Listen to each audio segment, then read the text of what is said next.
Good afternoon, traders. This is Eli, Senior Market Strategist with R.J.O. Futures in Chicago. And just briefly going to discuss the metals market today. With the exception of platinum, all the metals are kind of weaker. Start off in the morning, and gold is actually coming back up. It's trading around 13, 19, 10 on a day, so it's coming back up a little bit on a change. I spoke about this a little while ago. A couple of videos ago, I mentioned we can see gold on this run come up to 1333 area between 1333 1339. I think that run has been accomplished already, and the market reached as high as 1334 and change.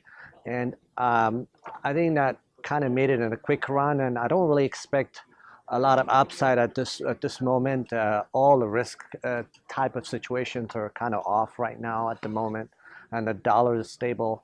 And I mean, what's going to continue to support the metals in general, especially gold and silver, is the overall global economic growth. We're seeing growth. You see the stellar job numbers here last Friday.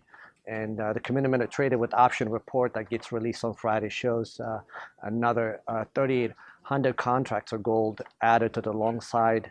And so all the central banks, major central banks, are pretty much are going to keep rate where it's at or lower. And unless we're going to start seeing some sort of a rate hike type of situation, I think we're not going to run into a lot of risk in terms for gold and silver market. I think they're going to continue. I think silver is still value relative to gold. I think gold and silver continue to stay in this area or higher, and that's what we anticipate. And there's talk out of a Chinese Premier Li talked about continue to support their economy as well. They're going to do whatever they can to continue to foster growth. And so what we're going to run into is overall in the long run, we're going to run into some inflationary type of environment. And I think that's what in the background support for gold and long term is. And also this time of the year, seasonality favors for the December contract gold to be on going higher, and so we'll see that as well. And so overall, I think we're going to keep the market's probably going to digest some of the initial run and made.